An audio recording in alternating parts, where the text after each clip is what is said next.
নমস্কার, দ্রুতগতির খবরের আপডেট নিয়ে শুরু করছি ঈশান বাংলা মিডডে এক্সপ্রেস, রাজ্যের গত 24 ঘন্টার সবচেয়ে গুরুত্বপূর্ণ খবর। নির্বাচন কমিশনের কঠোর নিষেধাজ্ঞা থাকা সত্ত্বেও বুথের ভিতরে মোবাইল নিয়ে ভিডিও করে সামাজিক মাধ্যমে পোস্ট করেছেন বিজেপি কর্মী প্রসেনজিৎ দেব। প্রশ্ন উঠেছে, কিভাবে তিনি মোবাইল নিয়ে বুথে প্রবেশ করলেন, কমিশন কী ব্যবস্থা নেবে?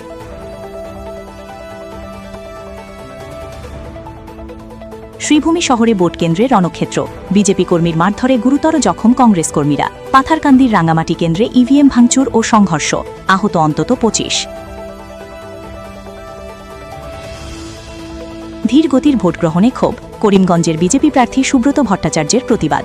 ভোটের গতি বাড়ানোর দাবিতে কর্মীদের বিক্ষোভ।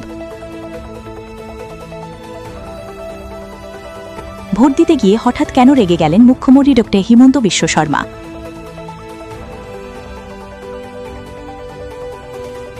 তারাপুর কালীমোহন রোডের বাসিন্দা ৮০ বছর বয়সী অপর্ণা ধর নিজের ভোটাধিকার প্রয়োগ করেছেন। প্রধানমন্ত্রী নরেন্দ্র মোদীর প্রতি তার গভীর শ্রদ্ধা আছে। তিনি কোনো সুবিধার জন্য নয়, দেশ ও সমাজের কল্যাণের কথা ভেবেই ভোট দিয়েছেন।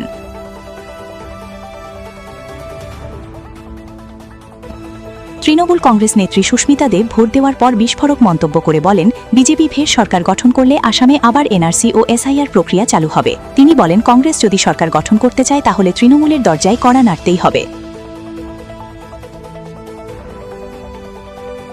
পাথারকান্দি বিধানসভা সমষ্টির রাঙ্গামাটি এলাকায় ভোট কেন্দ্রে তীব্র সংঘর্ষ ও ইভিএম ভাঙচুরের ঘটনা ঘটেছে। অভিযোগ, কংগ্রেস প্রার্থী কার্তিক সেনা সিনহার সমর্থকরা প্রথমে বিজেপি এজেন্টদের উপর হামলা চালায়। এতে 15 জন বিজেপি কর্মী আহত হয়েছেন।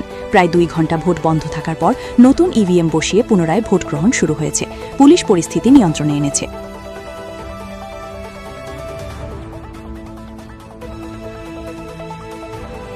শিলচর বিধানসভা নির্বাচনে নির্দল প্রার্থী সুব্রত চন্দ্র নিজের ভোটাধিকার প্রয়োগ করেছেন। তিনি সাধারণ ভোটারদের সঙ্গে লাইনে দাঁড়িয়ে ভোট দেন। ভোট দেওয়ার পর তিনি বলেন, গণতন্ত্রের সবচেয়ে বড় শক্তি মানুষের ভোট। তিনি সবাইকে নির্ভয়ে ও শান্তিপূর্ণভাবে ভোট দেওয়ার আহ্বান জানান।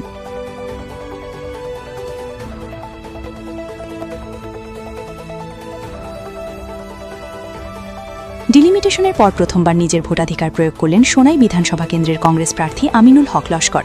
ভোট দিয়ে তিনি আনন্দ প্রকাশ করে সব ভোটারকে নির্ভয়ে ভোট দেওয়ার আহ্বান জানান। তিনি বলেন, গণতন্ত্রের এই উৎসবে অংশ নিতে পেরে তিনি সৌভাগ্যবান।